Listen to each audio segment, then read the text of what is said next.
ఒకానొకప్పుడు ఒక గ్రామంలో ఒక వ్యక్తి ఉండేవాడు.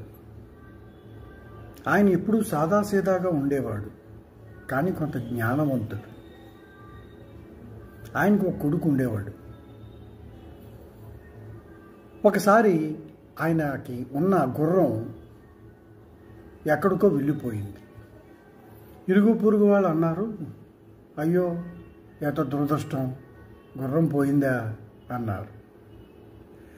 4 రోజులు అయిన తర్వాత మళ్ళా ఆ గుర్రం ఇంకో 7 జాతి గుర్రాలతోటి తిరిగి వచ్చింది.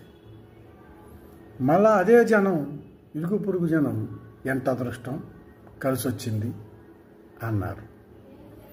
ఆ జాతి గుర్రం మీద ఆ వ్యక్తి కొడుకు స్వారీ నేర్చుకుంటూ కింద పడిపోయాడు, కాలు విరిగిపోయింది. మళ్ళా ఇరుగు పొరుగు వాళ్ళు ఎంత దురదృష్టం అన్నారు. అవునా అనేవాడు. ప్రతిదానికి ఆయన అవునా అనేవాడికి ఏం మాట్లాడేవాడు కాదు. సానుభూతి చూపించారు, వెళ్ళిపోయారు. తర్వాత కొద్ది రోజులకి ఆ ప్రాంతం మీద శత్రురాజులు దండెత్తారు, యుద్ధం వచ్చింది. ఆ గ్రామంలో ఉన్న యువతంతా కూడా యుద్ధానికి సిద్ధమై వెళ్ళవలసి వచ్చింది. అప్పుడు ఈ వ్యక్తి కొడుకు వెళ్ళలేదు, కాలు విరిగిపోయింది కదా, అందుచేత తనకి ఎగ్జామ్షన్ ఇచ్చారు. అయ్యో ఎంత అదృష్టం, కొడుకు యుద్ధానికి వెళ్లకుండా నీ దగ్గరే ఉన్నాడు అన్నారు మళ్ళా ఇరుగు పొరుగు వాళ్ళు. అవునా అన్నాడు అప్పుడు మామూలుగా. అంటే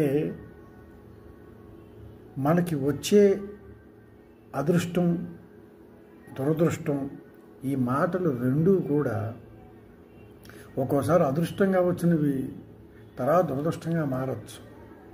మనం దురదృష్టం అనుకుంటున్నవి కొద్ది కాలానికి అవి అదృష్టంగా మారచ్చు, ఎవ్వరం చెప్పలేం. అంచేత కలిసి వచ్చేవన్నీ మంచి రోజులని, కలిసి రానివన్నీ చెడ్డ రోజులని అనుకోవడం ఎంత సహజమైనప్పటికీ కూడా దాన్ని మనం క్షుణ్ణంగా జ్ఞానంతో పరిశీలించుకుంటే మంచి రోజులైనా చెడు రోజులైనా మనం ప్రశాంతంగా యాక్సెప్ట్ చేసేసి ప్రశాంతంగా ఉండడమే. ఏమంటారు?